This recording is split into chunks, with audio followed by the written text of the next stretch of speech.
Hi, my name is Valerie Vetter and a big welcome to Animal Talk. Now we're going to take a closer look at Irish greyhound racing. A new piece of legislation is intended to protect Irish greyhounds from unregulated export. About why this is happening and the recent RT primetime programme on the Irish greyhound industry, I have Richard King on the line from Greyhound Rescue Association Ireland. Thanks so much for coming on the show today, Richard. Hi there, how are you? Great, how are you? I'm great, thank you. I suppose before we get into the stuff about the legislation, could you maybe share a bit about the association and how it was formed? Yeah, the Greyhound Rescue Association of Ireland, we were formed in 2010.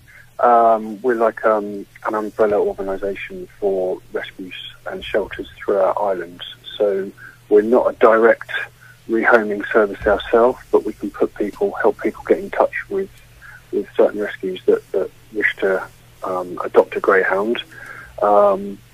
We focus mainly on promoting greyhounds as pets, especially in Ireland, because so few get rehomed in Ireland.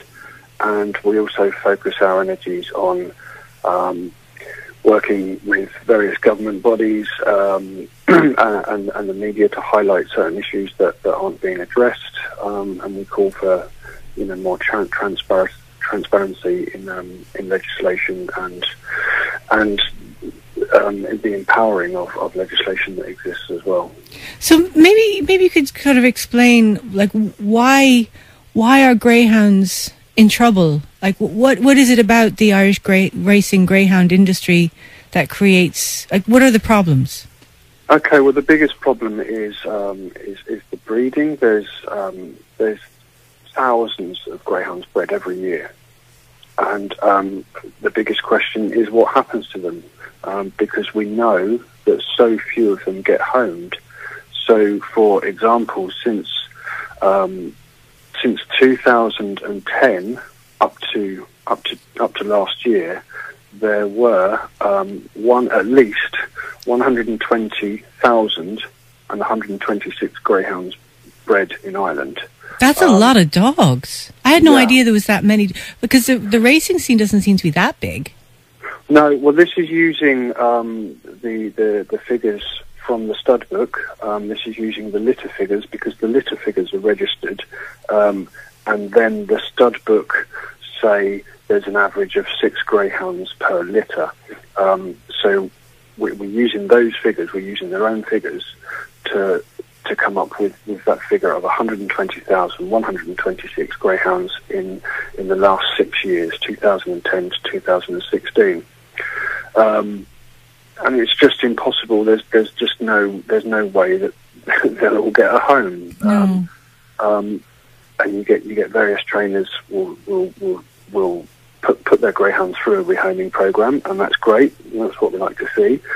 There's other trainers that will say things like, "Oh, well, we keep them," but where do they keep them?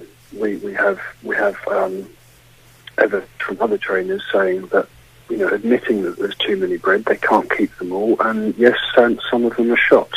Shot. So I mean, that's kind of a very seems unnecessary when you can actually euthanize an animal in different ways, but that's it. But anyway, sorry. Just that's. I'm shocked to hear that they're shot. Yeah, well, you go back a few years to Limerick, just outside of Limerick, the quarry that was found. There was found some dumped greyhounds there that had been shot. Now, a man, Mr. Corkery, was taken to court, and he refused to give any information about who he gave the greyhounds to be shot, and he was adamant in not telling the authorities. So all he got fined on was the failure to transfer greyhound ownership, and he was fined only €800. He was banned from having a license to train again, but he is now up and running again. You can go onto the IG website, type in his name, and you can see that he's licensed. So is it the legislation around this is just currently not there? Is there kind of law to help animals, but it's not being enforced, or is it a combination of the two? That's exactly that. I mean, the actual Greyhound Welfare Act of 2011 is a very, very strong piece of legislation. On paper, it's amazing. It's just not put into practice, and there's been slow efforts to put it into practice, or turning a blind eye. In Ireland, it's the greyhounds. They're just seen as cattle. That's why bother with the greyhound? So we just don't know what happens to them. As I say, you've got 120,000 and 126 bred in those years. In those same years, in the years for 2010 to 2015, we know that just under 2,500 greyhounds were destroyed in Irish dog pounds. Because, your trainer could take along your greyhound to the local pound, and 90% of the time it would be put to sleep, because greyhounds are very difficult to rehome in Ireland because of the perception of greyhounds. And that's a huge shame, because greyhounds are just amazing animals. They're so loving, they're so calm and docile, they're effortless, they don't need much exercise. This is the biggest myth. People think that they need to go racing around and running around everywhere. Then it couldn't be further from the truth. They can sleep all day quite happily. Right. And so that they're perfect companion animal. They really are. Actually, Richard, how did you get involved in this yourself? I got involved myself simply through adopting and becoming aware of what was happening. My first greyhound was 22 years ago, I think, when I first adopted my first greyhounds, and I've had greyhounds ever since. And the association helps it's about awareness, essentially, you were saying. That's why I'm kind of interested in this new piece of legislation. Could you explain what's going on with that? Yeah, well, over the years, or for many years, there's always been a market for exporting greyhounds to countries that already have their own problems with issues of welfare, not only with greyhounds or the equivalent of that greyhound, but certainly all types of dog breeds. So if you look at Spain, there's problems in Spain with street dogs, but there's also a huge, massive problem in Spain itself with the dog that's called the galgo. Now this is the Spanish greyhound that's used for hunting, but Irish greyhounds seem to hold some sort of prestige, and buyers from all around the world, they want to have an Irish greyhound in their possession, and they want to show off to their friends they've got an Irish greyhound, and breed Irish greyhounds into the bloodline of their own dogs. It's a prestigious thing. Unfortunately for the greyhound, there's very little protections for them. We've seen that there's one greyhound called Barney Rubble that was born in Ireland. He ended up on the streets in Spain. Fortunately, he was picked up by Scooby Rescue, and he now has a loving home in Italy. But, that's just a one-off case. How many more are there out there? So Barney Rubble made his way, somebody exported him from Ireland to Spain, only to be abandoned. And is it the microchip, is that how you can track that who that dog is and where he came from? Well, no, in this particular case, that was the microchip laws. So this was found out through his ear registration numbers, his ear tattoo numbers. Oh, I see. So all greyhounds have their ears tattooed. Yeah. Ah, okay. So that's how you know what is a racing greyhound and what is not. Exactly. And also another point, an example of Barney Rubble, as I say, born in Ireland, ended up as a stray on the streets of Spain. He is still registered to the breeder and owner in Ireland. Now that is a welfare breach, and the Irish Greyhound Board have been very, very slow to act upon this. There have been a few cases throughout the last few years where I think it's a fixed penalty of €250. That's not really restrictive. No, it's nothing. I mean, if you go on the IGV website, you can type in greyhounds' names, and for a good 90% of these greyhounds, they're still registered under the old owner or the breeder.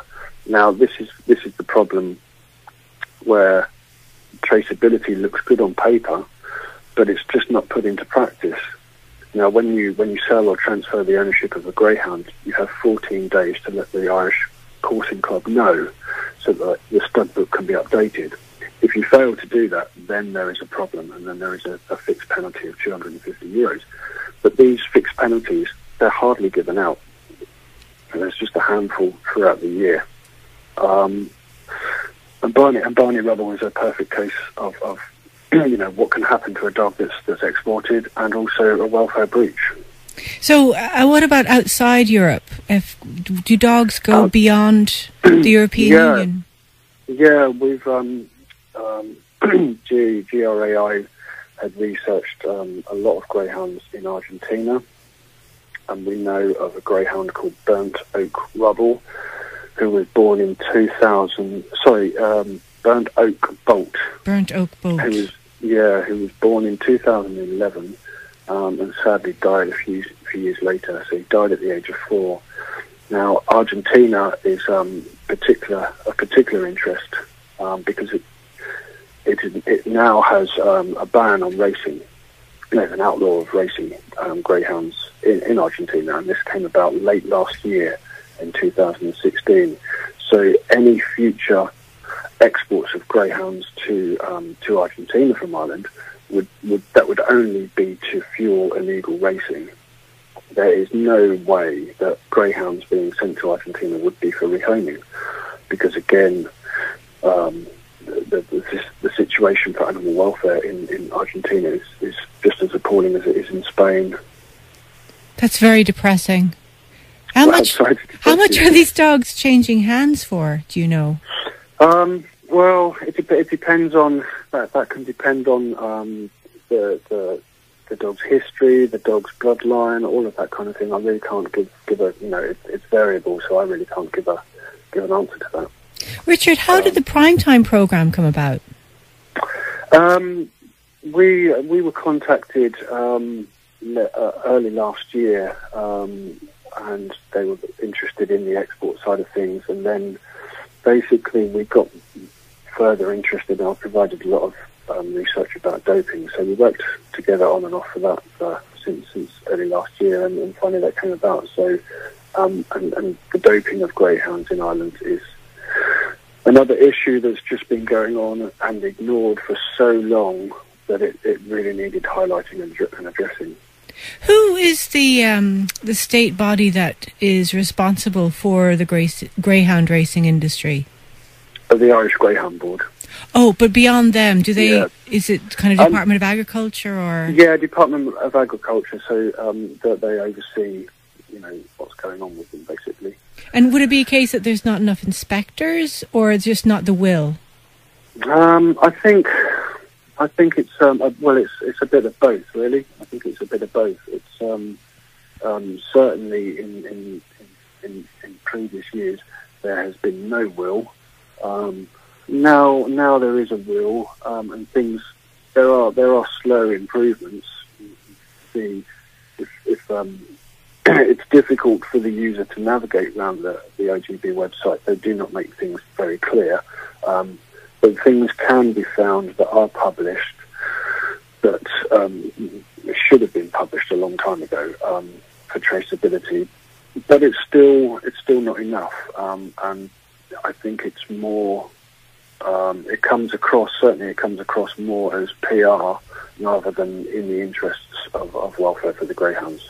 Because certainly from the industry itself, they portray with the marketing campaigns, it's like a fun night out for families to go, for businesses to rent space, and I don't think many people understand what goes behind that.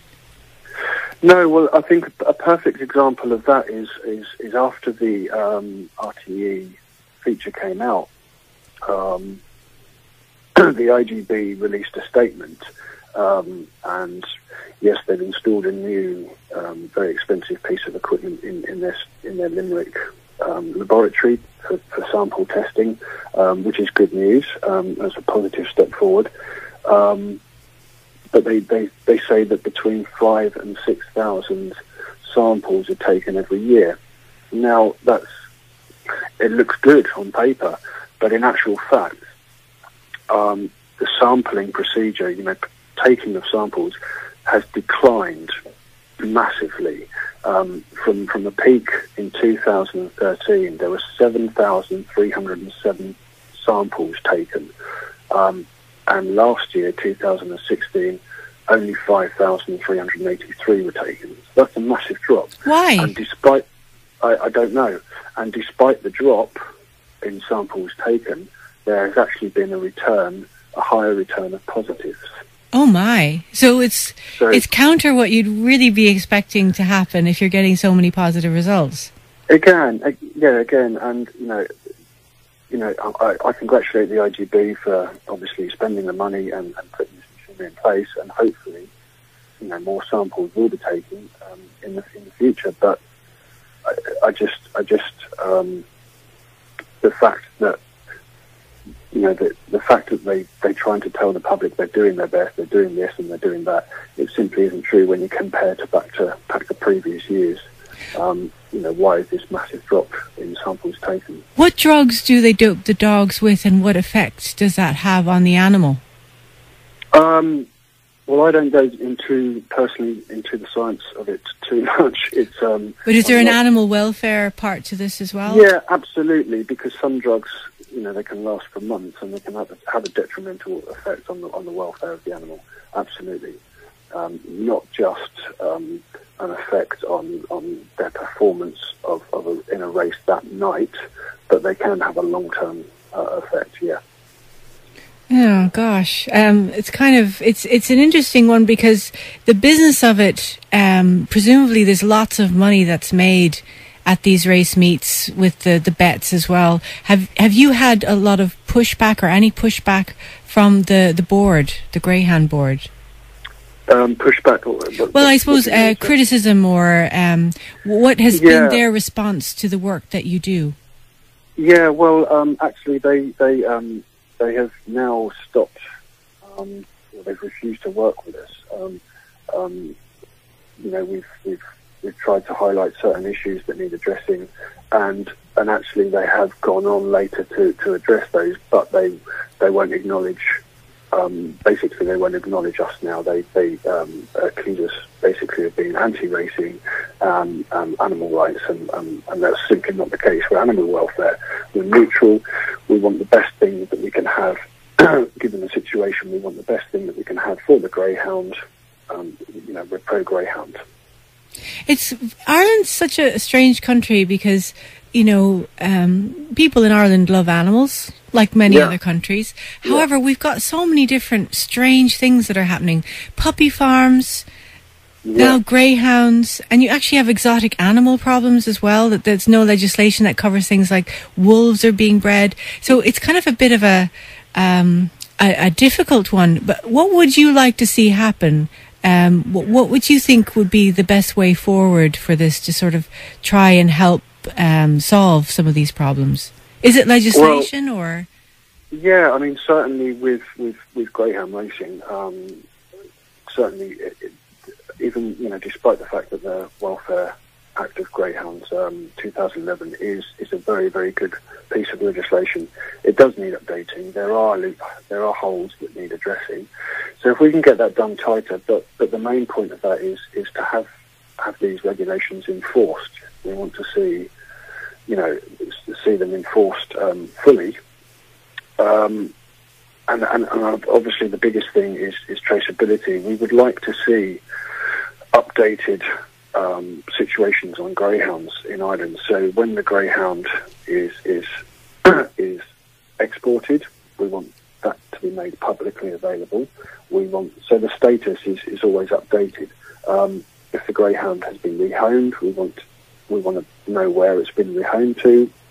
If the greyhound has been put to sleep, we want to know where and how, etc., etc. And that can all easily be done if people follow the legislation and let the stud book know what's going on with the status of the greyhound. That can then be updated on the IGB website for each and every greyhound, and then that can be made publicly available. Now, if everyone wants transparency, then I really don't see the problem why that can't be done. And we also would like to see, a much bigger investment and time and energy put into the actual rehoming of greyhounds from the Irish Retired Greyhound Trust. When we see, for example, situations last year when it was announced that 700,000 euros, an extra 700,000 euros, was to be given to help fund breeding, because the industry say, there's a declining breeding, there's a declining breeders, trainers, owners, etc. So there's this incentive for breeding, but there's no incentive, there's no monetary incentive for rehoming. And the same with exports. Now, where we've got this new bill announced, that's fantastic, and we fully support it. But at the same time, there's a flip side to that. So if the greyhounds aren't being exported and they're staying in Ireland, then what's happening to them in Ireland? Where's the extra protection for them? Where's the extra funding to make sure they get rehomed? So it has to balance out on both sides. The TD, Thomas Brahan, how did you get him involved? He's actually behind the legislation now that's going through. Yeah. How did that come together? Well, that had nothing to do with us, in actual fact. It was just reading through his bill later that day, on the Tuesday evening, I believe it was. I saw that he'd quoted references from ourselves. And I have been in touch with him since, and sent him on some further research that we've got, which he thanks us for, and he's asked to keep in touch with us. But he did. We did previously work with the Joint Committee on Agriculture, so we gave them some proposals for the upcoming amendments, which they put forward to Minister Creed. So I think he touches on that in his speech as well. So it kind of all comes together. So yeah. Is this the legislation gone through yet, or is it's moving its way through the amendment? Yeah, it's up for its second stage, as my understanding is at the moment. So you reckon it will happen? It'll become law? Well, if it gets enough support, we do urge support for this from other TDs to support this bill. Because these things do need addressing. They just simply do. And Richard, if people want to become involved, what's the best way to do that? If they want to become involved with you, or rehome a greyhound, or get involved in the legislation side or policy, what would your suggestion for people to connect? Okay, well, they can connect to us via our website at grai.ie. We obviously have Facebook pages and all that stuff, but the contact details, my email address is on grai.ie, and we can push them forward from there. We get, I get daily emails about people that want to adopt or thinking of fostering. Even fostering is a fantastic idea, and then we can put them in touch with either rescues that are in their area or on our list on our page on our website. As far as legislation goes, we would just urge people to write to their TDs to say, can you support this bill? Very good. Thanks for coming on and explaining this to us, because it's something that I know very little about, and it's great to highlight this whole area that's clearly got a lot of issues that can be solved. Brilliant. Thank you for having us. Thanks very much. That was Richard King from the Greyhound Rescue Association Ireland. My name is Valerie Vetter. Thanks very much for listening. Thanks to Owen Fitzpatrick on sound. And thanks to Richard King for coming on today. You can find lots of information on grai.ie or, of course, via their Facebook page.